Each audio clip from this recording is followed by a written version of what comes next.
दोस्तों, ये तो हम सभी जानते हैं कि नागा साधुओं का जीवन और उनकी दुनिया हमेशा से अनसुलझा सवाल और रहस्य बना रहा है। नागा का अर्थ है बिना वस्त्रों के रहने वाले साधु।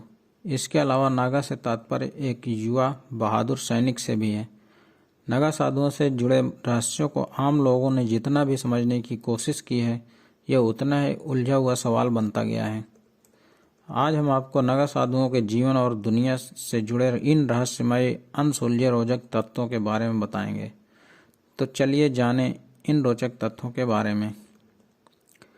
नागा साधु बनने के लिए किसी भी स्त्री और पुरुष को इनसे संबंधित अखाड़ों में ब्रह्मचर्य की परीक्षा देनी पड़ती है, जिनमें लगभग 12 वर्ष तक का समय लग सकता है।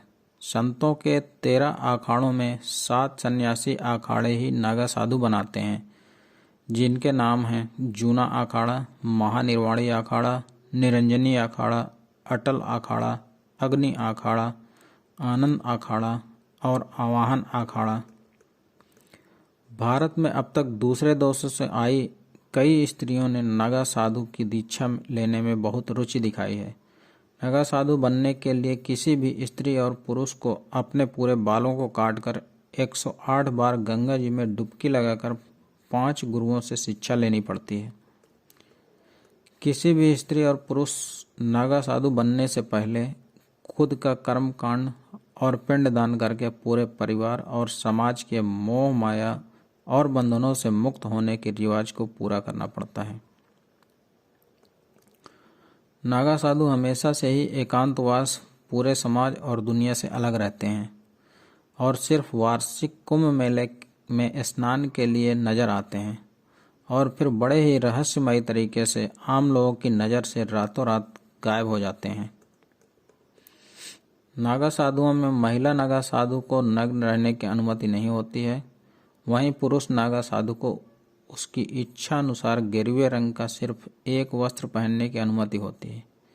किसी भी महिला को नागा साधु बनने का कार्य आचार्य महामंडलेश्वर का होता है और इनके समाज में सभी पुरुष नागा साधु किसी भी महिला नागा साधु को सम्मान पूर्वक माता कह के बुलाते हैं। नागा साधु अपने पूरे जीवन में किसी दूसरे तपस्वी को छोड़कर अन्य किसी को भी झुककर नमस्कार नहीं कर सकते और ना ही किसी की निंदा भी कर सकते हैं। नागा साधु दिन में सिर्फ एक बार खाना खाते हैं, जिसके लिए यदि वो चाहें तो कुल किसी भी 7 घरों से भिक्षा मांग सकते हैं।